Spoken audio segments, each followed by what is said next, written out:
Hey there, everybody. Matt Carter here. I'm Jessica Carter from CARTERMATT.com. Tomorrow night, the latest America's Got Talent, the Champions episode, will be here. This is your primer with some of the more notable acts that are stopping by. We're going to discuss the sneak peek that is out there for Ryan Niemiller. We'll talk briefly about Ben Black, who had a tiny little TV line sneak peek that was posted. But also, we have a couple of other acts that are favorites of ours from the AGT world, and Luke Islam and Puddles Pity Party, and we'll sort of set the stage for them coming back to the show as well. But before we talk about anything, if you do like this discussion, give us a like, subscribe, and hit that notification bell so you don't miss any other updates. Tomorrow night, we'll be back, breaking it all down. We can't be more angry than we were after this past episode. Don't jinx it. Right? Don't jinx it.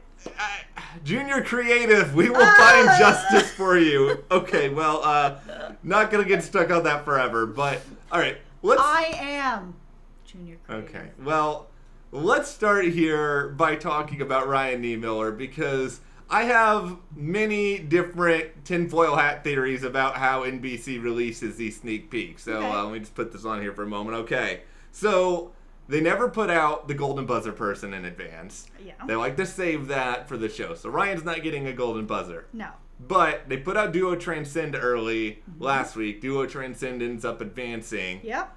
I feel pretty confident in saying that I think Ryan Niemiller is going to advance to the next round. And I hope he does. I think he's really funny. Yeah, well, I think this is the thing, is that it's hard to be a comedian on AGT. Yeah, it is. You got like 2 minutes. You got to make a connection with the audience really quickly, especially now that you have Heidi Klum, who hates comedy more than any judge in franchise history. Absolutely. No, it's true. You have to make an impression. You have to make it quick. But I mean, as far as that goes in comedy in general, it's like that. Yeah, it is, and it's something that is a big challenge on this stage. And for Ryan in general, I mean, he's coming on, he was just on AGT, and for those who don't know, Champions films pretty shortly after that season airs, like it's done far in advance. Ryan didn't really have just months to go back out on the road and test out new material or anything like that. Well, I'm thinking he's probably just has a lot of material. He's been doing this a little while. Yeah. That he's got some other stuff stored in the bank and is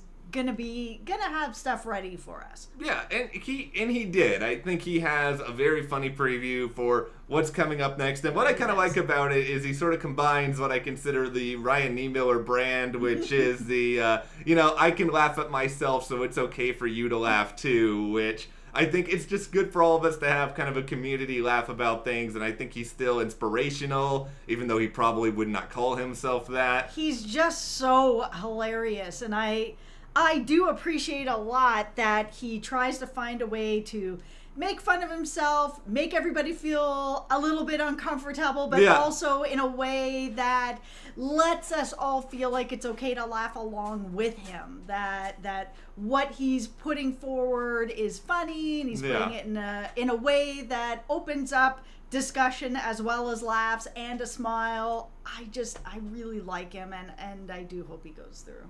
I think he's just so funny. He's also very meta in like this routine, because he talks sort of about the experience of being, recognized in various weird ways and what that is sort of like for him. And, that's always kind of a weird experience. Like, I remember after Beauty and the Geek, I would get very, very rarely, we did not get AGT ratings. Occasionally someone would go up to me, and like the things they would say were always kind of weird, because they would be like sometimes, oh, how are you not in LA right now? And I guess the part of that would be like they think that, it's actually filming at the same time it's airing, which, I guess I get if you're not in the TV world. There's people who are always like, where's your beauty? Like, I got that a lot. It's like, after you go off the show, apparently, you're contractually obligated to be like, with them all the time. You have to be like tethered. It's like one of those Big Brother punishments where you're like linked with a chain to the person next to you. But no, so it's a weird sort of environment. I related to that, and yeah, I think Ryan is going to be fine, and even if he doesn't move forward, I mean, he's going to be in a much better spot with this career than he was. If he doesn't move forward, this is going to be like last week's video when I was really pissed off about Junior Creative. Well, We haven't seen all the acts yet. Maybe other people are really good.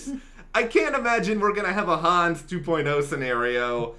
Not gonna with that, but okay. Well, nobody knows. The other act we saw a little bit of video footage in advance for is Ben Black, who is like one of these sort of ultimate archery danger acts, and I love these acts. Me too. I love them. I love danger acts. I love sideshow acts. I live for them, and I love that this show exists for that reason alone. There is no other real platform that we ever get a chance to see these types of acts. Yeah, and I love that they also sort of give the judges, in some senses, like an amount of like responsibility if things go wrong. Where Alicia Dixon, I know you're new to the AGT franchise, but you now have an opportunity to accidentally murder someone on stage during this performance. Or it's part of the act where he's like, oh, pull this lever, and she's like, oh my god, it's not working! Yeah. And cut to, wait to tune in. Yeah. It feels like it's probably part of the act where he's going to be like, all right, then pull lever 5 and 1, and it'll do everything for him. I'm sure it'll all work out. I mean, it's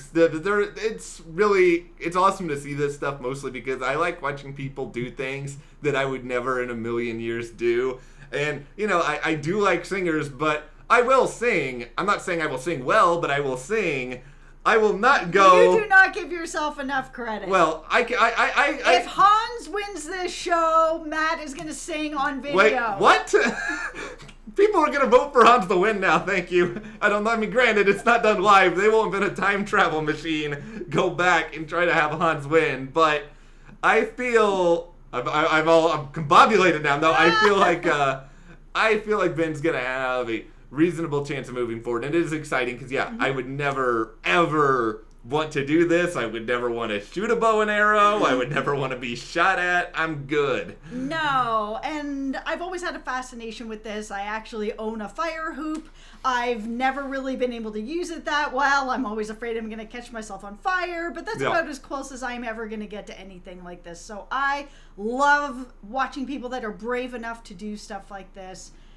I'm really excited for this act. Yeah, I am really excited for it too, and it is sort of an up the ante thing because Deadly Games was on Champions last season. Yeah. They're so good at this. Yeah, they really are. So here we go. This is Ben's time to shine. Now let's talk a little bit about our two acts here that I know we're very excited about. Do you want to kick us off with Luke? Yeah, let's talk about Luke. Okay, so I really like Luke. I think his voice is so beautiful. I really can't wait to see what he's going to be bringing to the show tomorrow night. I just think that there's something just so genuine about him, and you can hear it in his voice and in the way that he sings, not just the way he presents himself. It's you can't help but want to root for him, and I do. And, it's funny kind of taking these months since AGT was on the air. And, I mean, I remember watching Luke's first audition and thinking, you know what, he's really, really good, but I want to hear him do some stuff that I wouldn't expect from him. But, now that I'm kind of thinking about it in retrospect, I think it's actually really cool that Luke kind of knows he wants to be this sort of theatrical performer.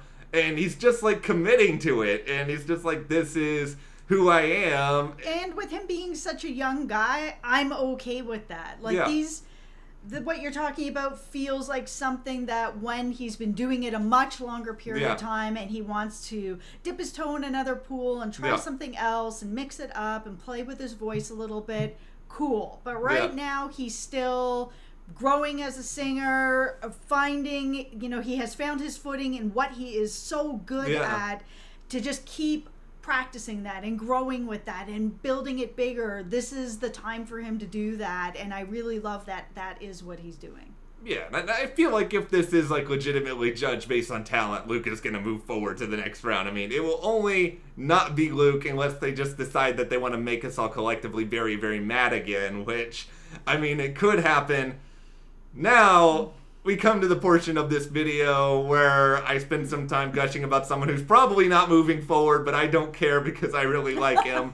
Puddles Pity Party. He's back, everyone. Embrace the sad singing clown. I'll say this is a very controversial take. I am a clown apologist. I feel like clowns So many people are afraid of them, but clowns can be fun. Clowns can have personality. A clown made me a balloon animal once. I really liked it. This is not fun. His name is Pity Party. Not all clowns are fun, but you don't need to be afraid of Puddles. Like, too many people, because they saw it or whatever else, they're just all afraid of clowns now. And for a while there, it feels just like every person you run into is afraid of clowns. I mean, Yeah. it just is a thing that is a little more in the forefront now. Yeah. Stuff like it has brought that out, that people Yeah. have come out and said that they are afraid of Yeah. clowns. Puddles is not one of these clowns. No.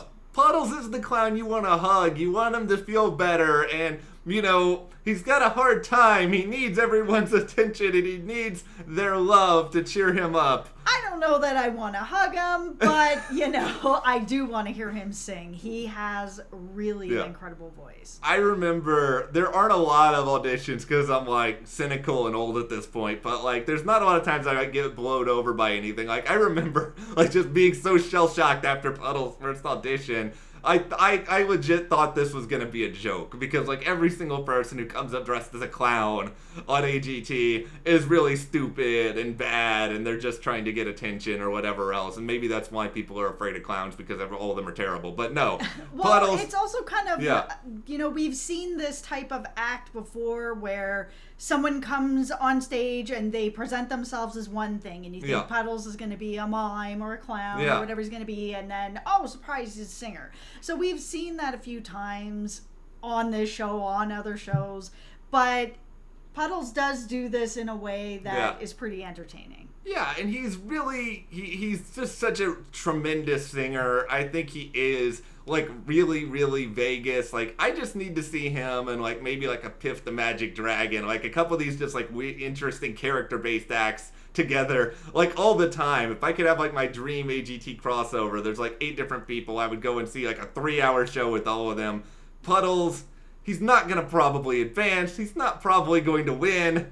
I just have a rational love for Puddles because I like clowns and I want clowns to have a comeback.